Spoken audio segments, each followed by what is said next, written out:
Before we get rolling, whoever asked first question, I want to thank all the students and all the fans that made it out. It was bad weather all day. There was 1,000 excuses not to come and show up, and had great support and great crowd, and really appreciate it. So I just want to make sure everybody knew that before we got into the football stuff.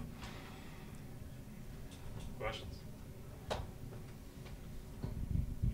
Major, given what happened last week, I know you guys moved on, but from a standpoint of next game, how important was it to come out and have the type of performance you had tonight? Very, very important that we responded, that we played well on both sides of the ball, and obviously on special teams, I thought that was tremendous to get a block punt and a fumble recovery on kickoff early in the game, flip field position, momentum, points came out of it. You know, we still got a lot of stuff to work on. We've got the off week. It's time to go back and get books, get academics, get ahead on that, get healed up, and then get ready for the 8-game stretch. It was also given the deficit that you got a chance to put some guys in. When you look at the Henry Thomases and the Clayton Toombs and the Kellen Walkers, I know this is a big thing right now where you have to look at the 4 games and what you do with guys, and I'm sure you'll do that when you look at film. But how big were those guys' production tonight in terms of getting them out there and some experience? Well, we got a chance to see and evaluate, and obviously you want to, at those times, you want to be able to develop your roster. And also you want to be able to play some guys who have worked their absolute tails off. Some guys who have given us 2, 3, 4 years of being a walk-on, not getting an opportunity to get on the field. So morale is high when everybody's playing. But we found out a lot of different things about our team and our depth and where we need to continue to work and get better. In past weeks, you've talked about focusing and keeping focused down the stretch. How do you all think the defense did, staying focused in the latter half of the game? Well, I thought our first team defense did an outstanding job. There were some lapses as we put in some backups. Giving up a double move on 3rd and 15 is foolishness. So we've got to, just look at those things, learn from them. There were also some great plays there, but we just got to be, critical on ourselves as backups as our rep count increases, where our production level is, where our preparation is, where those mistakes are coming from or where those successes are coming from, and just be critical and evaluate.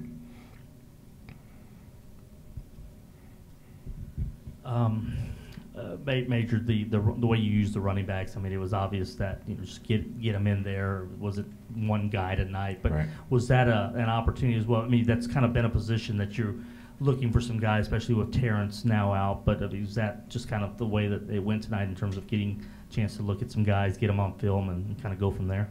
Yeah, we're not tremendously deep there, so we want to play a lot of guys. When you play at the pace that we play at and you want to snap the ball quickly, you can't do a lot of substituting. So sometimes there's some series where a guy will roll. You'll see him in their successive plays, and then you'll see another guy come in at a stoppage. But pleased with the way they took care of the ball, protected the passer, and obviously did some great things in the run game. And any emphasis for the bye week in terms of, I guess you got, I don't know, about 11 days now before your next game, just in terms of what you want to do on the field and what you want to kind of strengthen? Yeah, I mean, we want to get ready for the 8-game stretch, and obviously when we enter our short week on Sunday, it'll be all Tulsa, but we'll, academically we want to catch up and get ahead. We want to heal. We want to continue to develop our depth, and we want to get ready for our next few games, but not much on that because we got to get ready for Tulsa. So it's really about the next one. Along those lines, you're at, the quarter pole of the season. I'm sorry, I missed that. I'm sorry. You're at the quarter pole of the season, 4 games in. Things, just since we won't see you here for the next couple of days, anything that you're happy with, something, if you could assess a little bit of the first 4 games?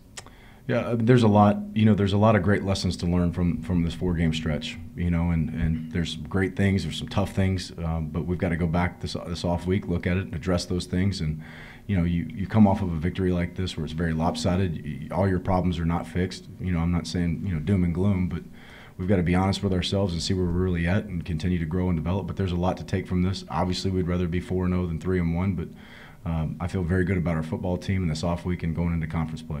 Very good. When you're on game day last weekend, looks like you got the game ball tonight. What's the last 7 or 8 days been like for you? Man, it's been wild going from game day to now. U of H kind of hearing about just this pick. I didn't think a pick would lead to sitting next to Coach tonight after the game, but it's been amazing. Just the support from the Cougars and all the fans here. kind of supporting me, and the coaching staff here inviting me out to practice, to talk to the team, and to now be a part of the team tonight as an honorary coach. I mean, it's indescribable. I mean, because this is a dream that I didn't think that I would be able to achieve, because I was told I had a medical condition that would not allow me to be to play a sport, to be on a collegiate athletic team. And so this is one of a really special moment, because I didn't think that I'd ever be able to be at a point like this tonight. And because of this, and Coach Applewhite really made a dream come true and made something come true that I didn't think would ever be possible. That going next to the bobblehead? Oh, yeah. Yeah, that bobblehead, I didn't know how valuable those things are. A lot of the coaches and a lot of the players were like, man, you got a bobblehead? I was like, oh, I didn't know how big of a deal that really was.